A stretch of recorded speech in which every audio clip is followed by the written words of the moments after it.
Most bankers aren't ready to help you until after their third cup of coffee. But with Central National Bank's after-hours service, you don't have to wait for the bank lobby to open to get help. You can contact us from 6 to 8:30 in the morning or from 5 to 10 in the evening, and we'll connect you to a real, live, local person who can answer questions and fix problems 7 days a week. Bank different. Bank Central. Central National Bank. Member FDIC. You ready? Showtime. On May 3rd, summer starts with The Fall Guy. Let's do it later. Let's drink a spicy margarita. Make some bad decisions. Yes! Audiences are falling in love with the most entertaining film of the year. Fall Guy. Fall Guy? Fall guy. That's what the poster said. See Ryan Gosling and Emily Blunt in the movie critics say exists to make you happy. Trying to make it out? Nope. Because I don't either. It's not what I'm into right now. What are you into? Talking. Yeah. The Fall Guy. Only in theaters May 3rd. Rated PG-13. Yes, exactly. So, yeah. So, Tara left me a note, since she's not here. She's participating in PodCon. And it says, Dear Coach Dave, thank you so much for being on the show. I'm sorry I'm not here to talk to you myself. Maybe someday I can be a guest on the Pod and class up the place. Shout out to James and Chris. See, look at that. A little cross-promotion action. I'm glad you'll be around to keep an eye on Danny, because Danny's become a thing, as I've now explained to you offline. And that's cute. As you probably know, he's now a multi-channel media star on NBC Sports Northwest. Shout out Blazers Outsiders. So he needs to start taking care of himself. Please help me help him by watching out for a couple things. First of all, Dan is only allowed one energy drink per show. This is in reference to the fact that to anybody who may have listened to the podcast last week and it sounded like maybe you were listening at like 1.5 or 2 times speed, but you really weren't. Somehow, one way or another, I managed to have like 3 rock stars in the span of 4 hours. Yeah. Dude, how long is the podcast? It's not even that long. We went for about an hour and 5 minutes, but like I was really just dog tired. I had done like 3 different things and I didn't realize it. But first of all, there was a sugar-free one, so I'm not like mainlining sugar. But and they're delicious. And they are. And the whipped cream, orange whipped cream one tastes like the vanilla orange ice cream cups that you had in elementary school. Creamsicle? Yeah. So those are the ones that I always grab. Okay. And I like the ones that taste like Sweet Tarts. Yeah, those ones aren't bad either. They're little. In case Rockstar wants to send me a couple cases. Yeah, I would never ever be against that. But yeah, I got 15 minutes in the podcast, and Tara sends me a message. So it doesn't. She didn't say it across the podcast that.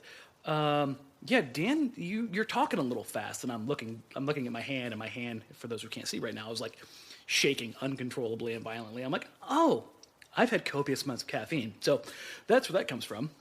It says, if you hear him cracking open a second, please remind him instead he should be drinking water or a healthy smoothie with fresh fruits and vegetables. So if a smoothie is good enough for Giannis, it's good enough for Dan. This one is a good one too, because this will tie into something we're directly talking about. Please no Meyers Leonard slander or suggesting that Zach Collins should be getting playing time over Swanigan. I worry about his blood pressure. If either of these things come up and it starts to get ugly, please steer the conversation to a less controversial topic like politics or religion. So, that's from Team Mom. Disappointed she's not here tonight. That's a bummer. Yeah, she's going to have to come on the Bod Pod, I think. And you and I agree on Swanigan versus Collins, so that won't be an issue. Yeah. The Meyers Leonard stuff, I don't know. I think that, I don't know. There's nothing new to report there. But I know you've got. But see, the thing is, there is something new to report. So for those that weren't aware, this is Coach Dave DuFour, because I'm terrible about introductions, even on my own podcast here. I hate that introduction. I mean, I know. I'll be tagged in all the stuff. So, but yeah. But see, people, they all know me. They should know you by now. I've had you like 3 times now. Yeah. And then if you aren't already, you should be catching the Bod Pod when we do drop one, knowing that I do them with Dave. Right. So yeah, it should be a normal thing. But you're literally one of like 5 or 6 people that I talk to every single day. Literally every day. So yeah, this should be a pretty normal occurrence. But we have Meyers Leonard news, and I love this because I get all like joyful and childlike because he is my adult son. I will stand for him to the point of that he should be getting playing time. Are you going to get a Meyers Leonard tattoo? Can we just like go ahead and jump to that? Honestly, I mean, what does a Meyers Leonard tattoo look like? Does it look like Johnny Bravo? Because I'm thinking like a close. bobblehead of Meyers Leonard, but tattooed on you. So like Johnny Bravo. Yeah. I mean, be worse things to get. Yeah. Do you have a Meyers Leonard jersey? I do not. Okay. Here's the Myers, thing. Like, would you kick a jersey over? Yeah, I will rock a Meyers Leonard jersey. I will do it. There's no doubt about it. But I will say this about jerseys: the only jerseys that I own that are Portland Trailblazer jerseys are dudes who have numbers or will have numbers hanging on the rafters. Okay, so throwbacks. So throwbacks or Dame or Roy.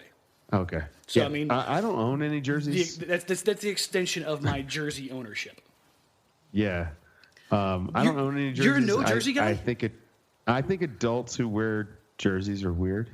Really? Unless it's like, like if I still had my Larry Johnson, the Charlotte throwback, the Charlotte teal. Mm-hmm. If I still had that jersey from back in the day, I would wear the hell out of it, right? If I still had my Scottie Pippen jersey from back in the day, I would wear the hell out of it. But like, see, I've got my Mitchell and Ness Clyde, my Drexler. Okay, I will, that is my most worn jersey, and it doesn't. It's not like I rock that on like a daily basis. It's like opening night for the Blazers at Spirit of '77. I'll throw it on. If I go to a game as a fan, one of my favorite places on earth. Yes, it is the spot for Blazers games. There's no doubt about that. But like if I'm going to a game as a fan, I will rock that jersey. But if I'm sitting up in the media section, I'm not rocking a Clyde Drexler jersey. Right, of course not. No, you're gonna wear something USC. This is probably true. I will probably have a USC polo like you are on, right now, or a USC hoodie on right now. It's kind of a joke. I think this is the first podcast I've done in like maybe like 5 months where I haven't had a hat on too. So I'm sitting here looking here at the feedback camera, and all I can see is my awful hair right now.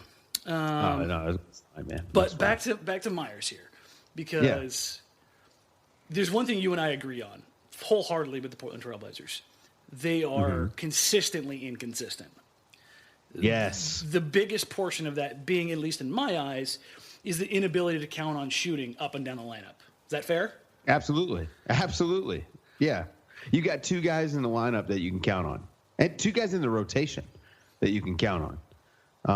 It's amazing that one of my big points of emphasis when you were like, hey, you want to come on and talk Blazers? One of the big things that I was going to bring up is, who would have thought that a third of the way through this season, you could say, man, the Blazers really miss Allen Crabbe? I don't know if it's necessarily missing Allen Crabbe. They miss a shooter. That's the thing, is like they moved Allen Crabbe when got nothing back. Right. Like, you took a weakness and decided, nah, screw that, we're not replacing it. Like, that's why I was pretty keen on the Blazers keeping Anthony Morrow. If for nothing else, that you could play Morrow 5 to 7 minutes and go, yeah, you're not sagging off him for the next 5 to 7 minutes, or otherwise he's going to can 2 or 3 threes. Right. Like, just the general threat. Like, it's kind of like mutually assured destruction. Like, every other team in the NBA right now has nukes, and the Blazers are still kind of messing around. Like, we're not exactly splitting the atom yet. So they just end up like we saw against Houston, where when Houston went small, they had 5 shooters on the floor. Portland went small, and they had 2.5. I mean, Jake Layman was getting closing minutes. Do you know who Jake Layman is, Dave? I do know who Jake Layman is. For the layman out there, yes. He's a white guy on the Portland Trailblazers. Imagine that. Those Rockets lineups with Ryan Anderson at the 5 are just murder. Because, unless you can match them, you're not going to hang with them offensively unless you can roll at least 4 shooters out there. And that's the thing. It's like Portland tried to match them by not only not having shooting, they didn't really have the defense either. Like, they went small with Noah Vonleh at the 5. And I don't have a problem with Noah Vonleh. Like, Noah Vonleh did very well in instances against both Chris Paul and James Harden on the switches. He also got absolutely roasted once. But sure, that's the problem when you have 2 Hall of Fame guards who can go 5 out and just break you down one-on-one. And back to this, brings us back to Meyers, though. Like, having him on the floor, if you're going to lose that battle on that switch anyways, why not try to do it on the other end? I agree. I completely agree. This is going to be a non-controversial podcast because we actually do agree on.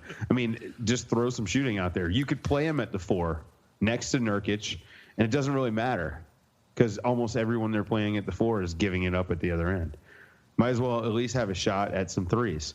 So the Vonleh falling down thing, while it was funny, it's sort of like getting dunked on. If he wasn't trying to play defense, that doesn't happen. Yeah, exactly. You know what I mean? And so, it's funny, but, the it's two not, possessions before that, he Yeah. played phenomenal defense, and both Harden and Paul hit unbelievable finishes. Like, you're Sure. sitting, I literally said it on Twitter. I'm like, listen, you can't play defense better than what he just did. I mean, that was the one where Chris Paul had to switch hands in midair. Midair right? floater, yeah, and you're just sitting there Yeah. going, you've got to be kidding. I mean, Vonleh played that like an Yeah. all-NBA defense type Right. stud right there. Yeah. You made him switch hands, falling down, throw it up at the rim, and hit a prayer. I mean, but nobody's you can't seeing ask for that. No, They're only seeing him fall down. Yeah. And then if they are seeing the amazing shot, no one ever pays attention to there's a good defense that forces the tough shot. They only see the tough shot. It's like Kyrie Irving sometimes has to do some ridiculous stuff to get a shot off, and people are like, "Oh, he roasted him." No, he didn't. That guy played amazing defense, and Kyrie had to do something ridiculous to score. Yeah.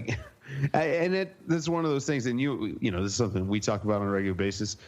The stuff that the average fan, one of the things I wish they would just leave alone is that sort of analysis. Like, well, this guy is garbage because, James Harden scored 48. I'm sorry, man. James Harden's one of the greatest offensive players in the history of basketball, and he's going to get his points. regardless of what level of defense you are. Hey, he didn't get 50. Good job. I mean, that's the point we're at with Harden right now. Yeah, I mean, with the way that lineup goes, with 5 out, with 2 Hall of Fame guards who can get their. We're not talking about 2 guards who have holes in their game offensively with as far as how to get their shot. Like, there's nobody on between those 2. Do they have weaknesses in their game? Sure, certainly. Are they post-up threats? No, not really. Jimmy Harden can do it a little bit. But we're talking about 5 out. What 2 players are going to eat up more guys in the NBA than those 2? You have 2 of the tightest handles in the league. They're purebred, absolute lethal shooters from everywhere on the floor. Chris Paul is one of the best finishing guards in the NBA, just in general. And then from and he's my height. Yeah, I was just saying, and he's 6 foot on a good day. I mean, he is an absolute monster finishing around the rim and has been his entire career while playing, 2 inches off the ground. So you're doing everything you can necessary to stop these guys, and it's not working. Why not give a guy like Meyers Leonard a chance? And I know, God, I've said that a million times. But, I mean, the shots he's been hitting over the last couple weeks, and I mean, you saw his showdown with Boogie. I mean, he stood up and made Boogie, like we're just talking about, he made Boogie work his butt off for every single point on the floor. Is there a point where he just can't get on the floor because he is who he is? Like, whether or not that's true or not, but the mindset is, he can't or shouldn't be on the floor because of X, Y, and Z, and as opposed to let me ask you a question. Do you feel like the coaching staff has a bias against Meyers Leonard? What do you think is at the root of his lack of minutes? Because he's at 11 minutes a game this year. He's only played in 10 games. Mm-hmm. And I'm looking at his per 36, and they're actually pretty good. Staggering, 20 points, 20 points a game, 62.5% overall, almost 54% from 3. Really, 9 rebounds a game. A couple of assists. Look, this isn't a guy he fouls that at a crazy rate, but he does. That's that's the thing. I mean, I think it's something you live with. And that's why I think you play him 18 minutes a game. Listen, Meyers Leonard got paid $10 million a year. I'm not expecting him to be an all-star. For all the people out there who are like, you love Meyers, you want him to do this, you want him to do that, you think he can be this. Anybody who's ever talked to me on a serious level knows that I don't think Meyers Leonard is going to be an all-star. That's right. That's never ever been my take. My thought and my idea has always been, always been, especially now that he's getting paid $10 million a year. Give him 18 minutes a night and give him that. Whether he screws up a situation or not, you let him play through it like you do with everybody else in this roster. Well, and he'll give you 10 and 7. He's only playing 11 minutes a night, but he's producing. Yeah. Right? Like over half a point a minute is pretty good, and especially at those percentages. His effective field goal percentage is 71%. It's insane. That's dumb. I mean, that falls in the category of like, okay, we're at video game numbers. 2K turned to rookie. Right now, he's not playing enough, but his offensive box plus minus from Basketball Reference, and I'm not like, you know me, and it's a point of reference stuff. I mean, that's just what we're putting out here. Like, I'm an eye test guy, and I use the numbers to verify. But I'm looking at these numbers, and yeah, man, I can't come up with a reason. I mean, this guy is actually performing in those minutes. Who are they using instead of him? I mean, Ed Davis. Is Ed Davis performing like this? Davis is doing really well for the. And here's the thing that you and I have talked about a million times. Portland has all these players at the bigs that are siloed positional players. Ed Davis is going to rebound his butt off. He's going to work for you on defense, and he's going to set screens and run the floor. Okay, right. I mean, so you're getting that out of him. But again, what are you not getting? Shooting. Right. I mean, he's Noah not Vonleh's the same. Right. Exactly. Noah Vonleh. And also, he should play be. Davis and Myers together. They tried that last year, and it was ugly. Weird situation. They tried the Davis-Myers thing last year, and it was ugly. And I don't know how much you saw this or how much I can't remember if I talked to you about this or not. But, you know, he worked in the offseason with the trainer, and one of the best trainers in the league. And, you know, Myers himself said that his confidence level was at a 30, you know, before this, you know, when he started really working out. And by the end of the summer, when he's playing against guys like Durant and playing against guys like Melo, you know, he's at the UCLA pickup games. And there's other players, top flight players that are down there that are coming to him and going to the trainer and going to his, you know, his guys and trying to figure out what the deal is. Like, why is this Myers right here that we're seeing on the floor right now? Why is this guy not showing up in the NBA? And it was all a mentality thing. Yeah. Yeah, we talked about this a lot this summer because I know you said he was going to be having a big year. You know, I just got a crazy idea. Like, why couldn't you have a second unit with, like, Napier, McCollum, Jake Layman, Ed Davis, and Meyers Leonard, and have work Davis in a dunker role and really space the floor, almost go 4 around 1 with and Davis let Ed just able set to picks and dive. Yeah. And then run pick and pops with CJ and Myers, and other guys will get open shots off of that. Because you have Evan stuff Turner. You can do there. It's because you have $17 million a year invested in Evan Turner, and he has to play. Yeah. See, that's just such a wasteful mentality. And, well, that's the thing, though. You look at Portland's roster construction. You have these guys that you have to just wedge in there. Coach Stotts likes to play Harkless and Aminu together. Now, against Houston, we saw Aminu go back from the power forward role and go back down to small forward. Now, Aminu's been phenomenal this season. He's been easily one of Portland's best spots all year. He missed 13 games with the ankle. I mean, that thing got the size of a grapefruit. It was awful. Glad to see him back. Yeah. But he's shooting over 45% from 3. Against Houston, he was 5 of 8 from 3. Like, if this is a real thing, like if Aminu can continue to play high-level, near all-NBA defense type defense and shoot 40% from 3 at 6'10", he's worth his weight in gold. Has Aminu gotten any minutes at the 5? They've tried that before, and it was such an epic disaster. I don't think they ever want to go back to it again. But granted, this was against Golden State 2 years ago. Yeah, I think that's a mistake. I think especially like we talked about with the Rockets, you know, if they're going to roll out, I mean, that may be a first-round playoff series, right? Yeah.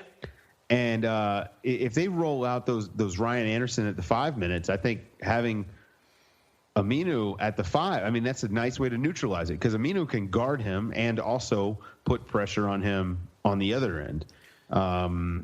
So, you know, just looking at the roster and just trying to think of ways that they could be more creative and kind of use it a little bit more. But I mean, I'm with you. It looks like not playing guys that are performing well is a problem. But I think the bigger thing is just not having guys who can perform outside well of Dame and CJ. I mean, you and I have talked quite a bit about how Dame and CJ take more self-created, difficult shots than any other player in the league. Yep. and they still are somehow able to hit and be some of the most shots. efficient players for their usage ratings. Yeah. Yeah, just imagine if they actually had some help. Like, this is not a Russell Westbrook scenario. No. Where he has two absolute studs. And yes, Melo still is a stud. It's just a round peg in a square hole. It's an awful fit. But, I mean, you've got – and Steven Adams is the perfect guy to play cleanup. I mean, you want to talk about a guy in the dunker spot? Hello. I mean, he's Steven also Adams, great at the elbow, but they never let him. Never let with that team, that's not happening. No, not at all. That's crazy when I'm looking at these numbers for Meyers. But this is not the Meyers Leonard podcast, so I don't want to talk about Meyers Leonard. But I mean, it's something that's been coming up a lot. And Portland's 0-4 over the last 4 games. And the two bright spots that you can take from these games have been Damian Lillard's ascension back into MVP category play, where he's been averaging nearly 30 points, 7 assists, 5 rebounds a game. I mean, he's been just dumb over the last 2 weeks, what he's been able to do. The counterpoint to that has been C.J. McCollum has been almost as bad as Damian has been good. And then you've got Meyers. Meyers has come in and done everything you've wanted him to do. And while the rest of the guys kind of flounder in mediocrity. But Tara's going to kill me if I don't get to these. So she has a couple of questions, and this kind of relates to what we were just talking about and how some of the stuff is incorporated as far as how Portland's offense is run or not run.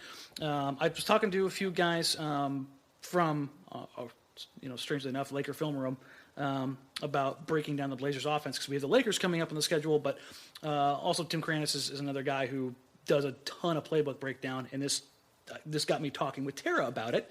And her question is, what exactly is a dribble handoff, and what are some of the ways it's incorporated successfully into the modern offenses? I have my own thoughts on this and how it relates to Portland, but she wanted to get your exact thoughts on this. Well, all right. So everyone knows what a dribble handoff is. It literally is exactly. I mean, the term describes exactly what it is. It could be multiple dribbles. It could be particularly from the elbow, you might get one dribble. Mm-hmm. Going toward a person, using the outside hand, passing the ball, almost like a handoff in football, oftentimes, depending on how the player receiving the pass likes to get it, and all these things. But anyway, dribble handoff is literally that. It is a dribble into a handoff pass. That's it. The way you use it in modern offense, it's a beautiful action for me because you're able to do two things. You get to throw a pass and set a screen at the same time. You get to clear space. Like the guys that are really great at it, they actually use their body to create the space before the pass, and then they turn into the screener. And so one of the things I actually teach in my offense is they call it like an uphill dribble handoff. Vasily Spanuli in Olympiacos, he plays for Olympiacos. They call this the Spanuli dribble handoff. And essentially, it's coming up the gut, dribble handoff at the elbow, and the way you wrap around the guy at the elbow, you're literally just wide open because that guy sets a screen. The guy delivering the handoff. It's beautiful. But Detroit has implemented dribble handoffs into their offense this year. It's a large part of the reason why they're having so much success. Yeah. What exactly is going on in Detroit again? Exactly. And obviously the Nuggets have done it. The Warriors, I mean, Draymond Green and Andrew Bogut a couple years ago, that's almost all they did. This works especially well with Bogut, who at the time was the best illegal screen setter in the entire NBA. Absolutely, yeah. Utah does a ton of dribble handoff. Basically, any of the decent to good offenses in the league employ dribble handoffs at some point in their offense, and I would argue that the more DHOs you see, the better the offense is going to be. I think that I haven't done the math on it. I think that's mostly true. Correlate.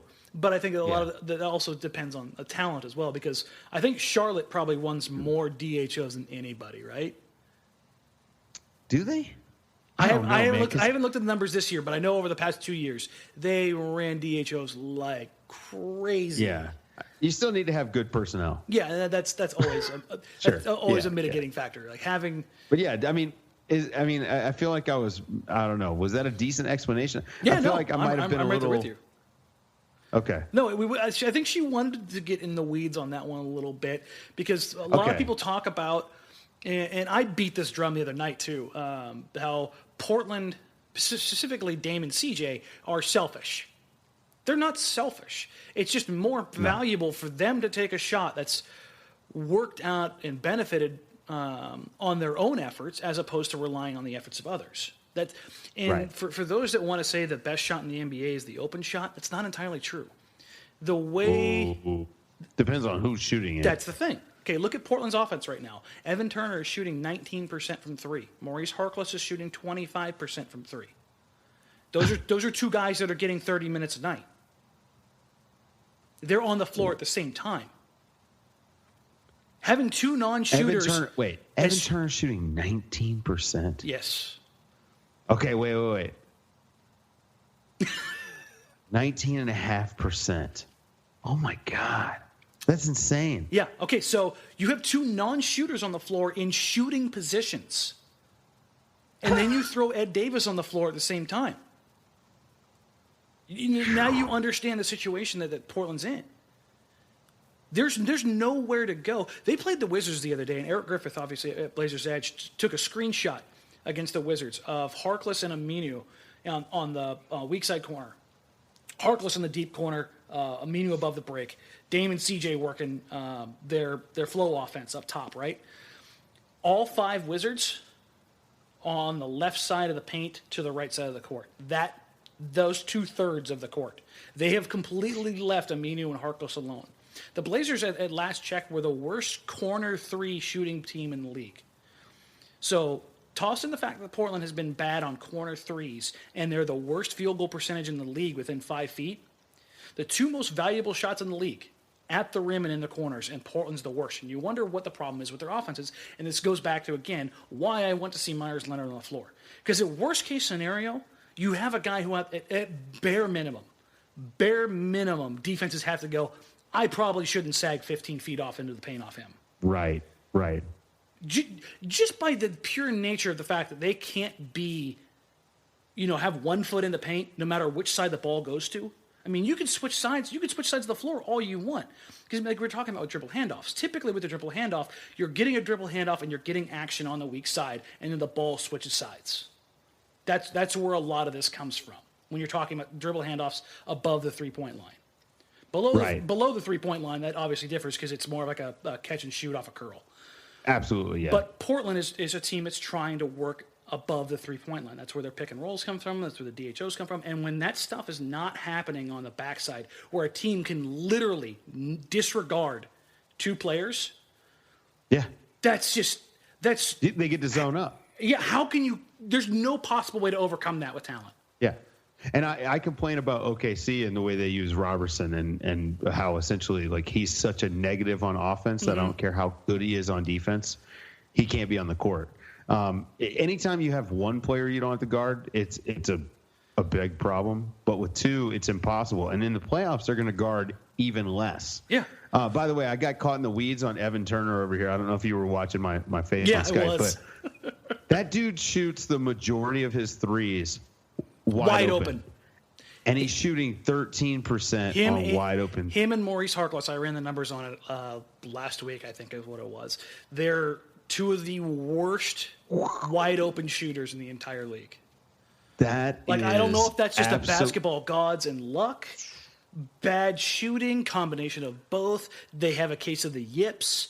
But listen, everybody knows that I'm not going to sugarcoat things, but I'm also not going to drive this nail into the ground any further. They're just not shooters. When you get to this point, man, it's bad. Now, this kind of leads into something that Tara also wanted me to bring up.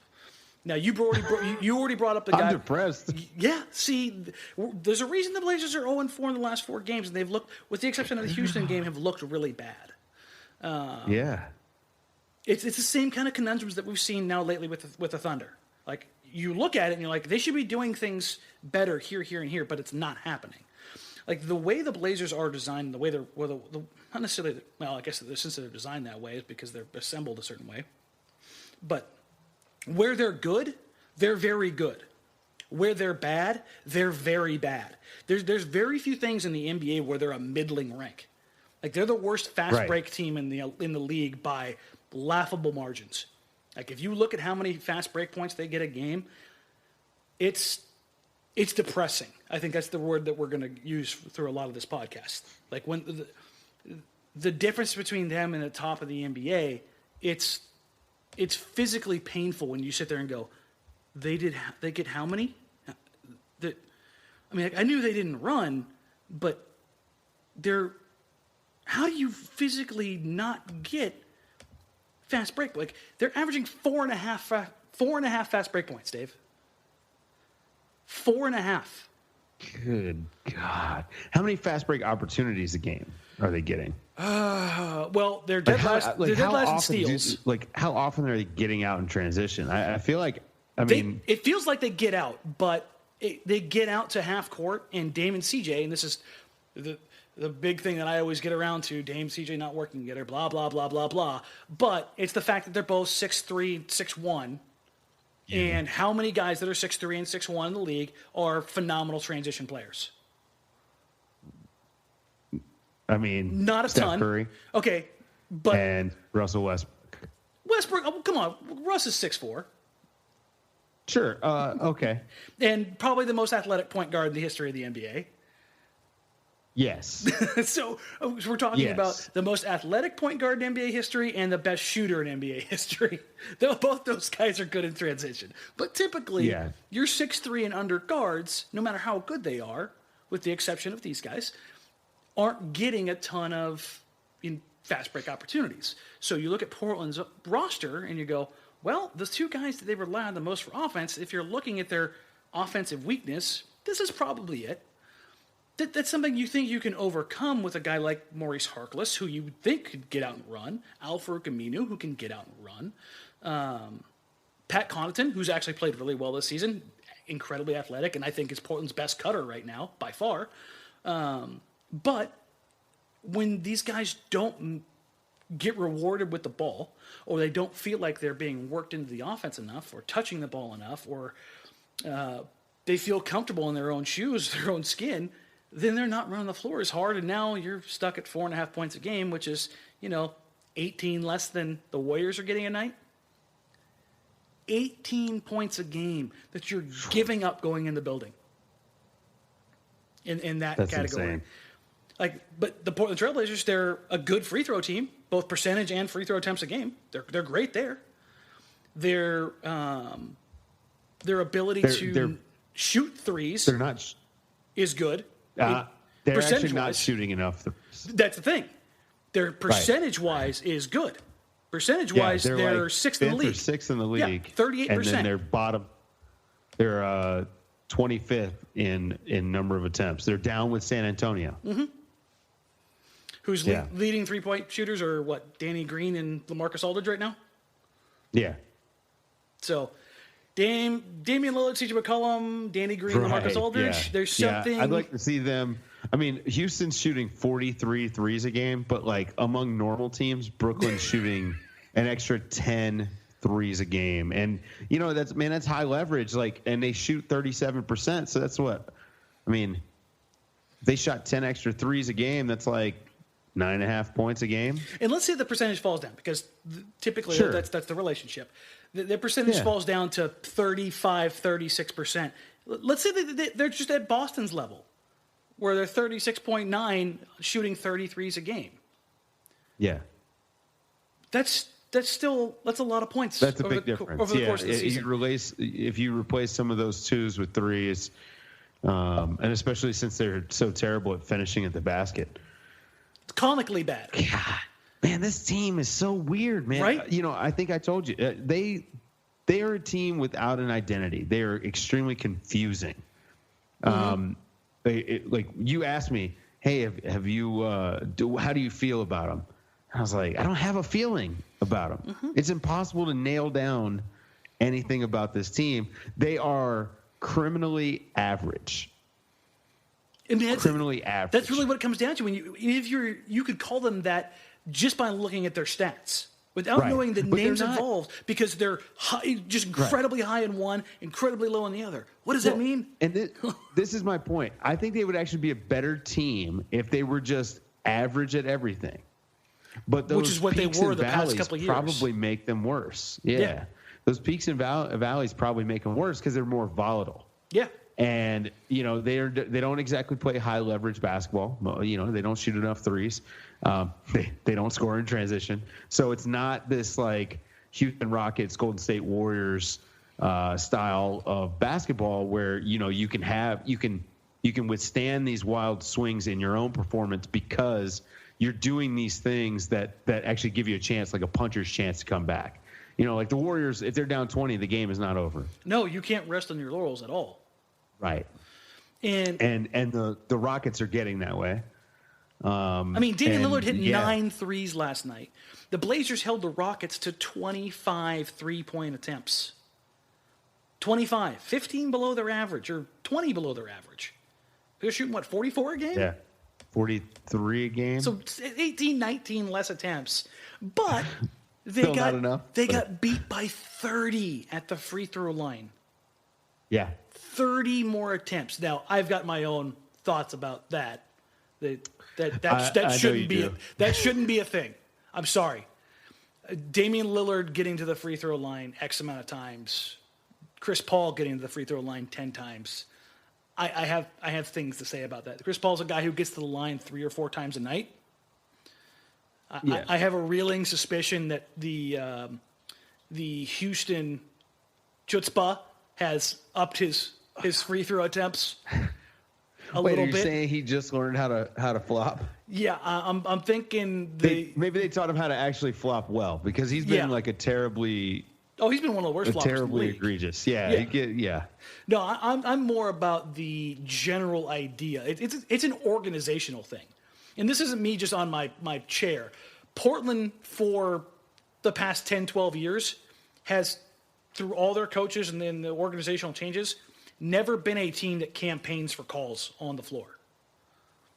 Like, look at their superstars. Is Damian Lillard a whiny superstar? Is he a guy that you associate with wanting calls all the time? No, not at all. Brandon Roy. No. LaMarcus Aldridge. No. Yeah, I mean it's a cultural thing with Sure. this franchise and the players they have. And that's what I mean about Chris Paul. I think the Houston, much like the Clippers, they go about things a certain way that, whether or not people want to admit it, or there's a direct correlation, there's definitely an elephant in the room when you're talking about how those guys go about getting 1 or 2 additional free throws a night. Right. So I'm just digging through the stats here and you know, looking for things that kind of stand out. It's I know always fun. why they're struggling. 18 assists a game. They are dead last. That is atrocious. The Oklahoma City Thunder averaged 3 more assists a game than the Portland Trailblazers. That is comically bad for a team that should be so much better at dishing out assists. I have 2 things. 18 a game. I have There's 2 things no here. ball movement. Well, no, I agree to an extent there. I think they've looked at, and when I say they, I mean the Portland Trailblazers organization. I think they're at the point where they've ran the numbers. The black box guys for the Portland Trailblazers have realized or run the numbers that it is better for Dame and CJ to work for those shots by themselves off ball movement than to put other guys in situations where they're not even capable of delivering above a threshold. That's the only thing that I can think of, because this is something, again, that I've been talking to a few people around lately, because I too believe the idea of, you know, moving the basketball, the sharing offense, the Stotts fence in general has been something about, you know, moving the ball, moving the man. But when somebody like, let's take Evan Turner, I don't want to beat on Evan, but we kind of have to with the way the numbers are. Dame goes pick and roll. They run with Nurkic. Dame has a seam to get down. He drives, he kicks to Evan Turner. And there's zero gravity in the corner. Well, 13% of the time, man, he's going to hit that shot. And okay, but I mean, it's what I mean. So when he does that, and the wing defender or the stretch four that's right there on the weak side edge of the box in the paint that doesn't go out there and dares him to shoot, what does the offense do from there? It's a chicken and the egg scenario, in my opinion. Like, does he need to take that shot? Just keep shooting it until it gets to the point of, I'm going to hit this eventually.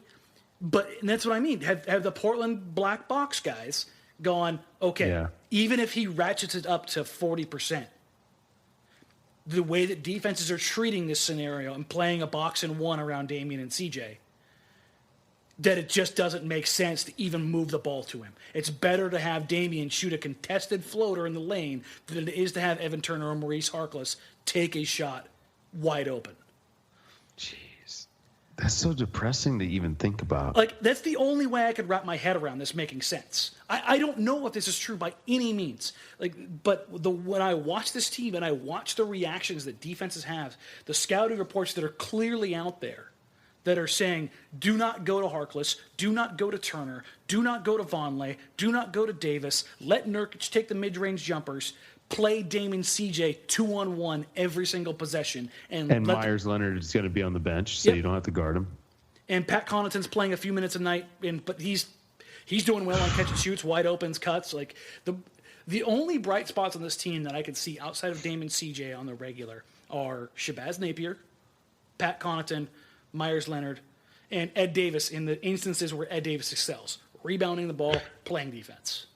So have you seen any good movies lately? Saw Thor, man. Thor was great. Thor was awesome.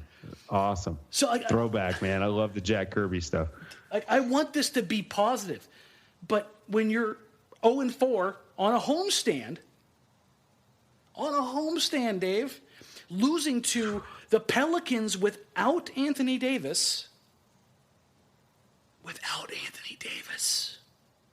to the Wizards without John Wall. By the way, they gave up 51 to Brad Beal. That's 99 points the Blazers gave up to Beal and Harden. Okay, but those two, I mean, that's good players. They're good players. 99 points, Dave. The problem is all the points they gave up to other people. So look, man, it is freaking rough. Okay, let's go a little bit brighter. Let me ask you. Well, I want to just extrapolate on this because I'm going to ask you stuff. Hit me. All right, have you finished all of Tara's questions? No, I've got two more, but it kind of it works into something else. So we can hold off on those for a minute. Is this team going to make the playoffs? And if they do, does it actually make it worse going forward?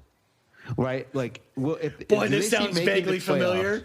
Man, it's almost like this exact same situation has played out for 2 years. Yeah, like, would they see making the playoffs as affirmation that they're doing something right? Yeah. And I think that's how it's sold. Not go and fix these problems? I think that's how it's sold because and this is the broken record, obviously. When they signed Crabbe, Turner, Harkless, and Leonard to all that money in one summer, they locked themselves into this path. If three of those four guys didn't outperform their deals, they locked themselves in. And I think you could make an argument that Meyers Leonard and Maurice Harkless could outperform their deals. I don't think there's a world that exists that Evan Turner or Allen Crabbe could ever outperform their contracts. I never, like, you could make the argument that Crabbe could in the perfect circumstance if you really believe that Portland and what he was doing here and how he was being used was incorrect and that going somewhere else like Brooklyn was going to really open things up for him and he'd be a 20-point per game average close to scorer. So 18 to 20 a game, shooting 44, 38, 85. I think then you could justify. Let's say this. He's Tim Hardaway Jr. Then you could say $17.5 million a year. Okay. Like if he's putting up those numbers, then cool. Okay. But then you're not outperforming your deal. You're performing to your deal, right? Right. So you're leaning then on Harkless and Leonard being value guys on their contracts at $10 million a year. Like if Meyers Leonard gives you, I keep harping on this number, 10-7, 10-6 in 18 to 20 minutes a night, at $10 million a year for a 7-footer who can hit threes, that's a value deal, in my opinion. Would you argue with a 7-footer who could shoot 40% from three, who gave you 10 and 7 in 20 minutes? I'd be pretty good. Right? Like you take that. Like if you look around the league. I'd be straight. Okay, so now Maurice Harkless, if he gives you what he gave the Blazers last season, which was 12, 13 points a game, shooting 40% from the floor and a reasonable three-point percentage, shooting 35%. You could say, okay, but you're performing, again, at levels, not necessarily above levels. So Portland's growth opportunities were vastly constricted by those signings because those are the guys you're hoping can grow. Dame's Dame. Like, if he finds another gear, he's no doubt MVP. I mean, that's the only gear that Dame has left. CJ has 2 gears, if we're talking about, like, the pantheon of players. Like, right now, he's in the top 25, he's 25th. Like, if you put him in the top 25, nobody's really going to argue with you. If you put him outside the top 25 at like 27, nobody's going to argue with you. Like he's right there. So he has a little bit more to go if he has another gear to get into that area. But I mean, he's pretty much is what he is, right? Yeah. So if those two guys are what they are, and you're limiting what you're getting out of your next tier of contracts, and you just traded one of them in Allen Crabbe for Andrew Nicholson's corpse, and you're not playing Meyers Leonard, and Maurice Harkless was pulled from the starting lineup for basically saying he wants the ball more and not performing and shooting 25% from the three, where are you expecting to get this next stage from? Like, where is this growth supposed to come? And it was like, well, Zach Collins. I'm like, listen, guys, he's 40 pounds away from being able to move around. Did he do some nice things against Houston last night? Yes. There you go, folks. You got me to say something nice about Zach Collins. He moved well for his height. I will give him that. But I also saw him get moved around by Eric Gordon. Like, if you're 7 foot tall, getting moved by Eric Gordon. Eric Gordon, super stout. He looks like a teddy bear. You can't be 7 foot tall and get moved around by Eric Gordon. That's not a thing. Okay. All right. So is this a Charlotte situation where ownership is just happy hanging in, being the 6th to 8th seed, and that's it? I think it's an ownership and a community thing. I think Portland, as a sports community, as Blazers fans, they value winning. This is something I've talked about over the last couple of weeks. They value winning, but not to the extent of winning at all costs, like it's the most important thing. They value community and relationships and how these guys are as individuals. That, to me, is all awesome. Like, I don't want to go back to the Jailblazers just to get a winner. Like, you can have both. You can look at the Warriors. You can look at the Spurs. You can look at the Cavs. I mean, you can look at the top organizations, and you can have winning be the ultimate priority and still have good dudes that you want to root for. So, like, getting that cross-section to work, it isn't worth it, in my opinion, from their point of view, to sacrifice what they have, which is a mostly entertaining team that's going to get you 41 to 45 wins a year, that's people love in Dame and CJ. Like, you've got two incredibly marketable guys. You have a franchise cornerstone in Damian Lillard that is everything this franchise wants. You could put 14 other guys around this dude who were semi-capable basketball players, and people are still going to show up and watch this team. Like, that's how much he's loved. So when you factor in all this stuff, to me, there is no incentive for Portland to do anything rash. Like, we've talked about a million times, moving CJ off and reshuffling things around. There's no incentive for Neil O'Shea to do that. Like, unless Terry Stotts is fired, which I never want to see. I love Coach Stotts. Or Neil O'Shea is in threat of losing his job, and the only way he can save it is to make a drastic move. That's the only way I see them getting off where the path they're on right now and moving CJ. Whether or not it's benefit, like, and I don't, like, listen, I've criticized Neil O'Shea for plenty of things. Neil O'Shea not putting his head in the guillotine is not something I'm going to criticize him for. Like not moving CJ because he doesn't have to. I'm not thrilled with it, but I can see that that's something, if he screws up, it's going to cost him his job. Like that. It's done and it's over. Like, if you do a trade for CJ McCollum, and even if you think in general across all of the basketball world that the trade itself is good, like, we're all sitting here like, hell, that was a great trade for Portland, but the Portland community says no, well, there's no way that doesn't bite him, right? Yeah, I agree with you. This is like depressing. I'm like, wow. Look at this roster. Is there something they can do? No. They're in to me, the worst possible spot of purgatory that I dreaded 2 years ago. Honestly, man, I want so much more, but like walk me back off this ledge. If you have a plan of action, what are you looking at right now?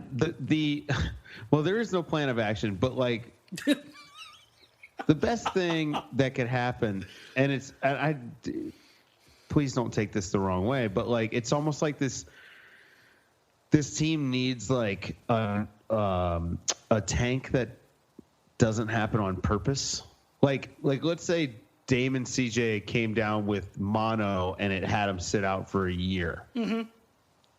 Not life threatening. No. They come injury. Back next year, absolutely fine. Let's call it the David Robinson thing. The David Robinson injury. Sure. So because imagine, let's go talk about something glorious right now. Imagine the Portland Trailblazers with Doncic or Ayton. Yeah. Like imagine one of these guys who could instantly be an on-court contributor. Marvin Bagley. Like, you're just Doncic would be amazing on this team the three. Oh, good God. He plays incredible defense, he rebounds, he shoots, he's oversized. Yeah. Like, everything, like he's just a Christmas bag of awesomeness. Yeah, crazy playmaker. I mean, Dame and CJ would get spot ups off of Doncic pick and rolls. Like it's just, yeah. Here's an uplifting number for you. CJ is the best spot up shooter in the NBA right now by a staggering margin. CJ might be the best shooter in the NBA right now. Yes. Preach. I think you and I have talked about this a little bit. CJ has now, this is, I don't know, year 2, I guess I would say. It's CJ, Steph, and KD, right? Like, in your opinion? It's those 3 guys. So however you want to put them.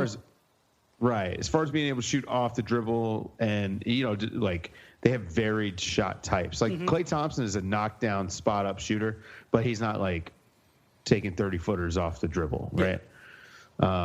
And so, I think it's like, I mean, obviously Steph is Steph and he's the greatest shooter of all time, but there's a real argument to be made that CJ McCollum is like right behind him. Doesn't have the body of work that Steph has, but like, man, I'd put him right up there in like on a one game basis. I'd put him right up there.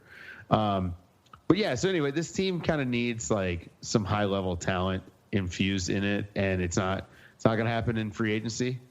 It's going to happen. I mean, could have happened this year in the draft, and they went the way they did. But I don't want to sit and rehash all the old stuff. So, all right, what are the rest of those questions? Because I got to move on. Because man, I just.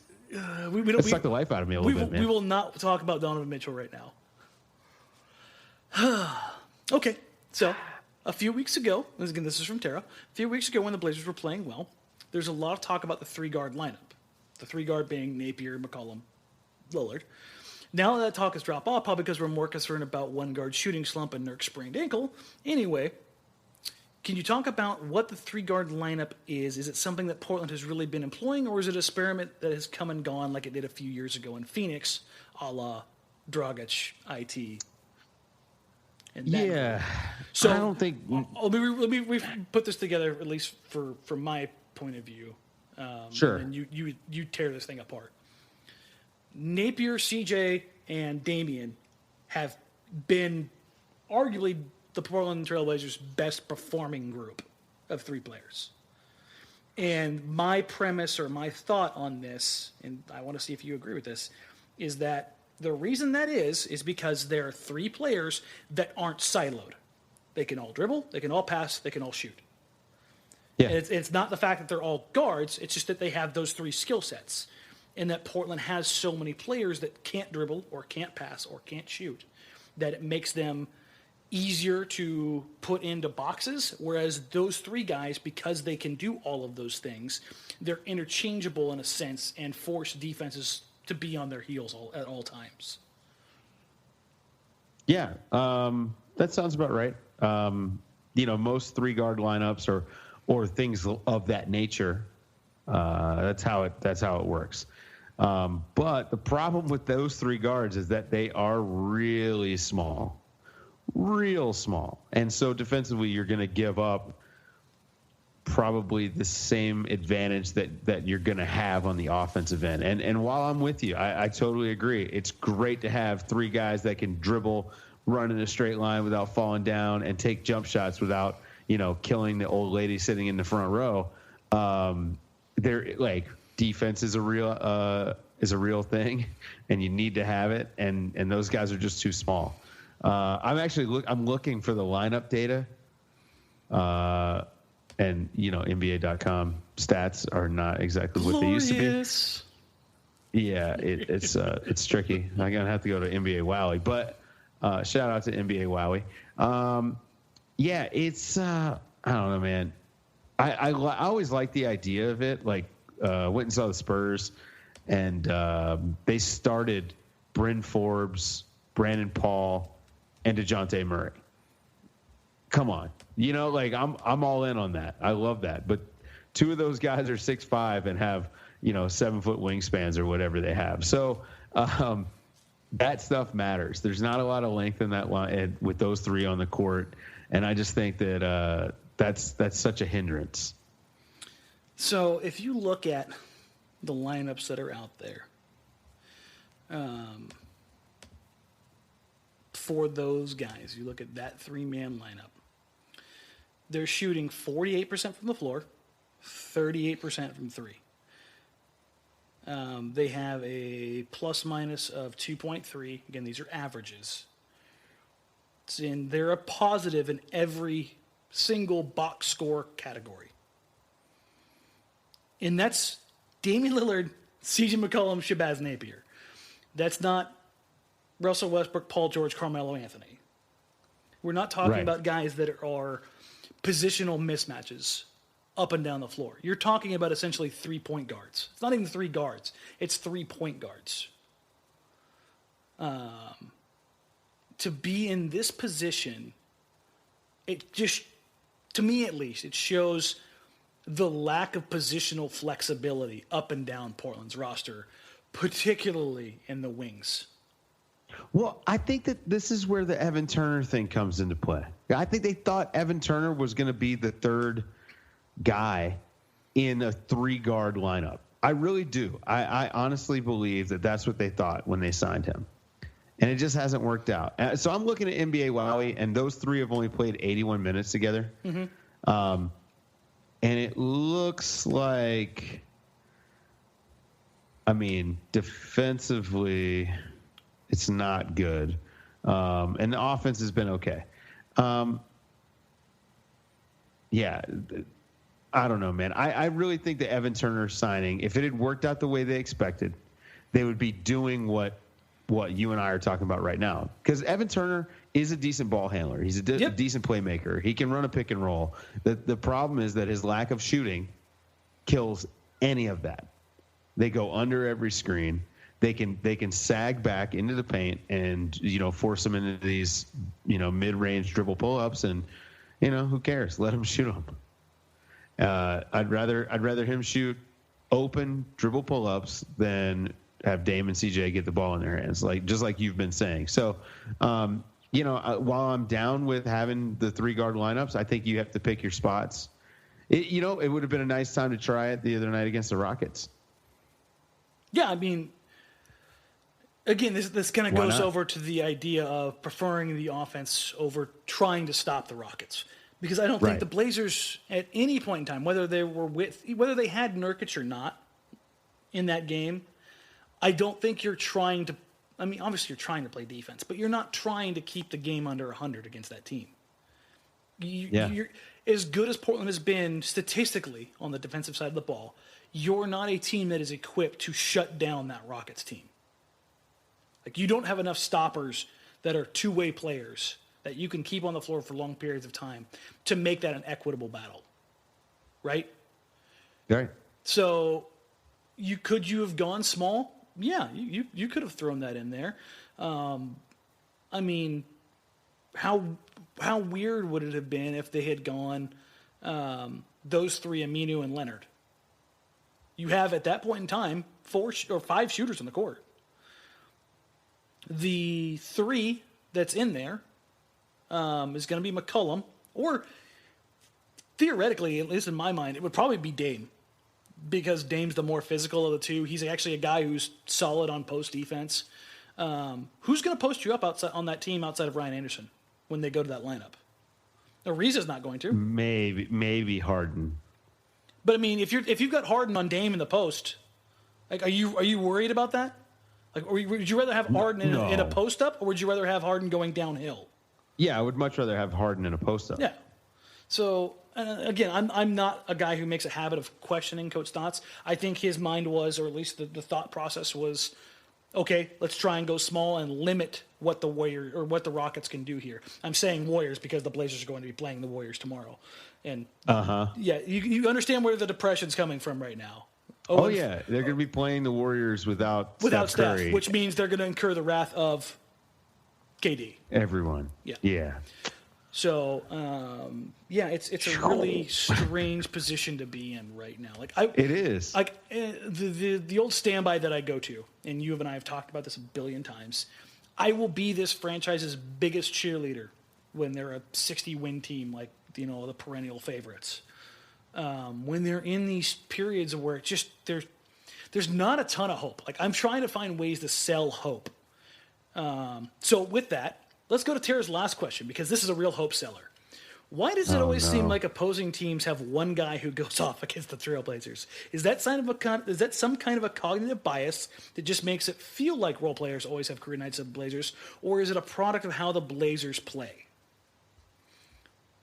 I think it's a cognitive bias, for sure. I think it's a cognitive bias. I definitely have seen games where people didn't go off against them.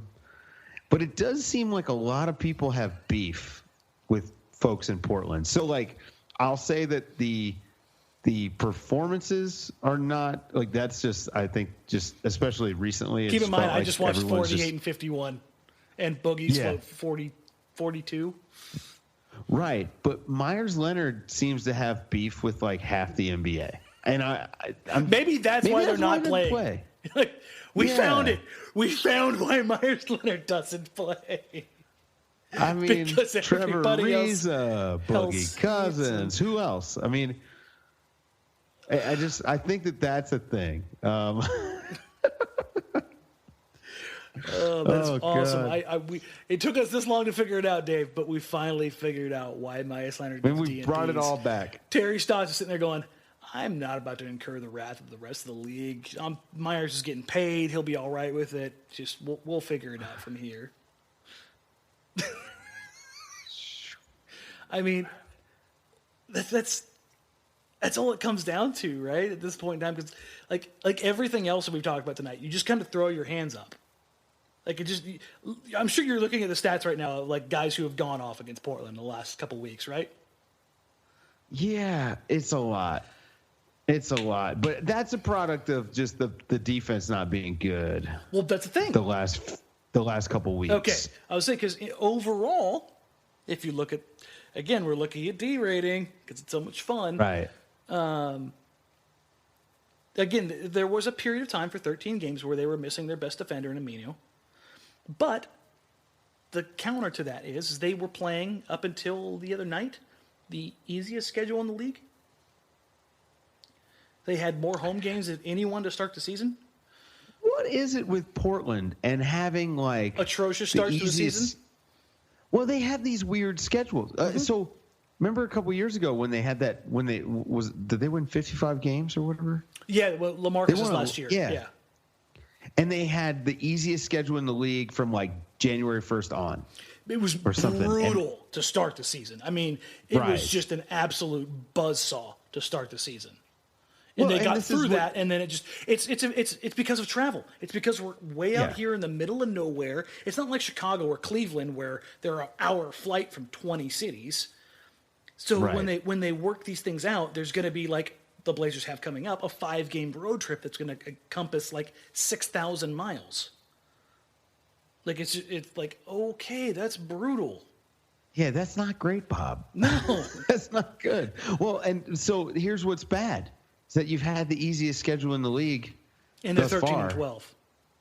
Yeah, and now over the next month is just vicious. It's absolutely. You're never going to be able to have me on again because of what I'm about to say, but I think that Portland just is not a good team, and I think you're going to miss the playoffs.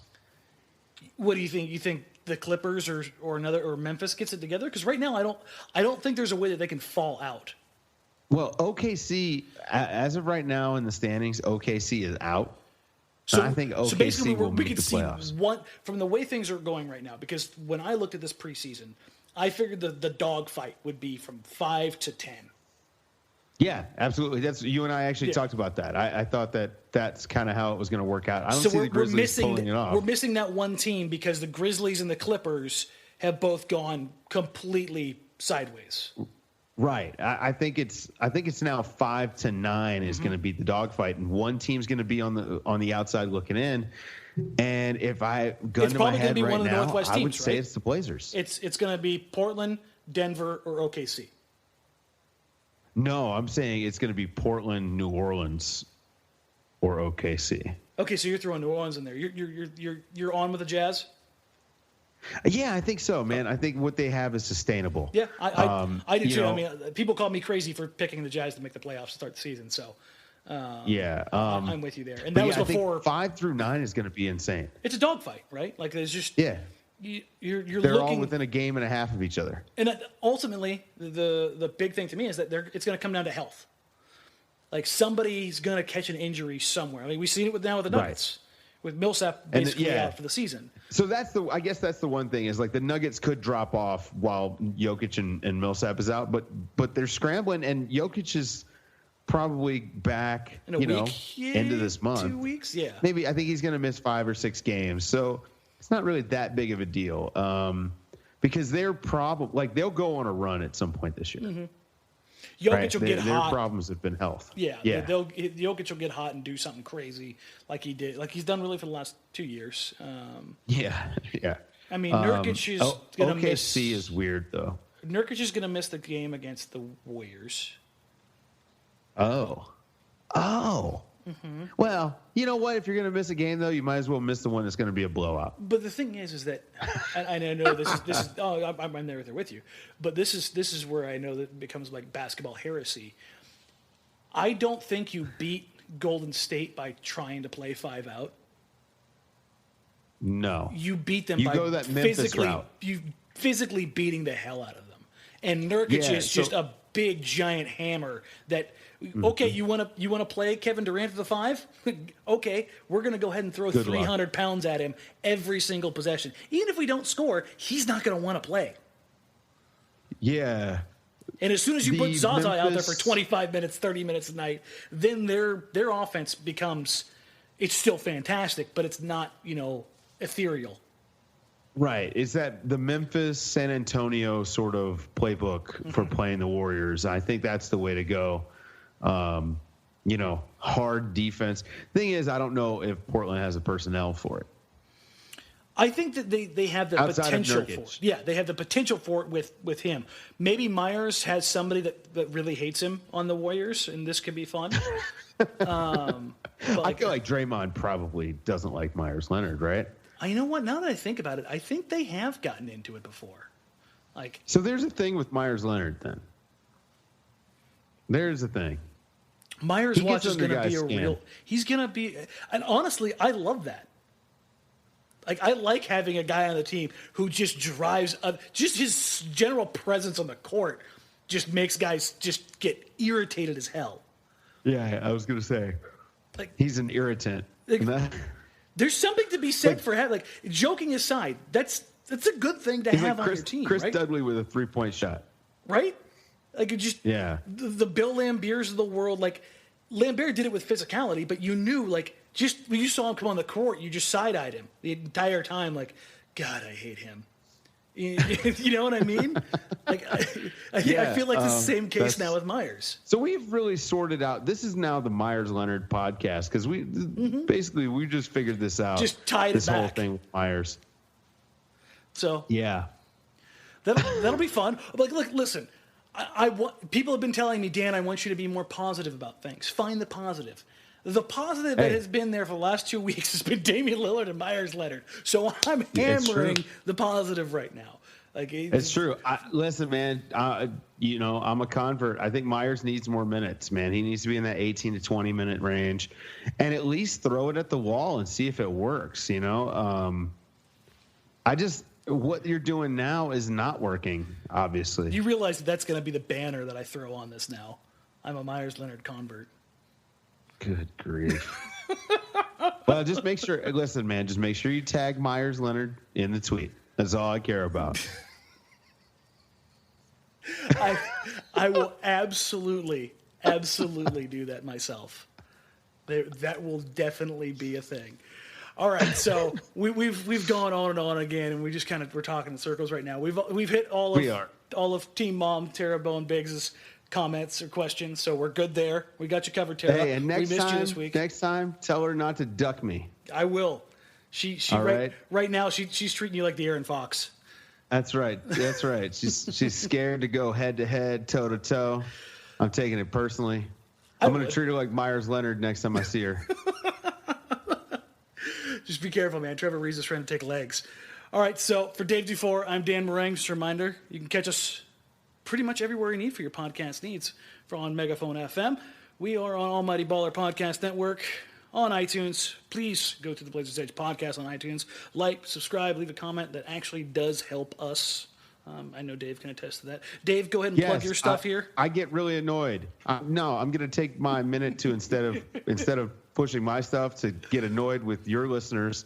Guys, go to iTunes. Even if you use Android, you have an iTunes account. Go to iTunes. Leave a review for this podcast. This is how we get more advertisers and more money for our show to bring you the free content. It takes 30 seconds to leave a review. Go review all the podcasts you listen to. You know, if you listen to a podcast, like if you listen to Hardcore History, go leave them a review. Even though it's the biggest podcast in the world, that stuff matters. And it is literally the least you can do. Quite literally the least you can do. Nobody's asking you to kick them money. This isn't Venmo. Leave a review. That's it. The least you could do. So one of my pet peeves and one of the things I try to do when I'm on any podcast is just point out how easy it is to go and leave Dan and Tara a stinking review. It helps them immensely. As a podcaster, I can tell you, I can vouch for that. So please go review this great podcast, especially if you like it, because it's not going to stick around if you don't go renew it or review it. Renew it too, because, you know, subscriptions are available. Yeah. Unsubscribe, resubscribe, because that helps too. That's a legitimate thing because Apple's backwards. Leave a rating and a review for this podcast. I am Dave DuFour. You can catch me on Twitter at Dave DuFour NBA, where I live tweet games and I make jokes that only about 25% of the people get because people read things on the internet too literally. Yeah, it's a good time. And that, my friends, is the Dave DuFour rant. It's not just a damn thing. No, it's legit. I think all of us have been doing this long enough are all at that point where we have those now. That's right. All right, guys. I get annoyed for my friends when I'm like, you only have 20 reviews on your podcast? How is that possible? You have 50,000 followers on Twitter. You get 10,000 downloads an episode. It's like, so go review. Yeah, it's fun times. All right, folks. last reminder, Blazers Edge Night is coming up. Holidays are coming up. Click the link down below if you're on blazersedge.com. We'll have all the information there where you can donate tickets to a lot of folks who would love to go catch a Blazers game for the first time.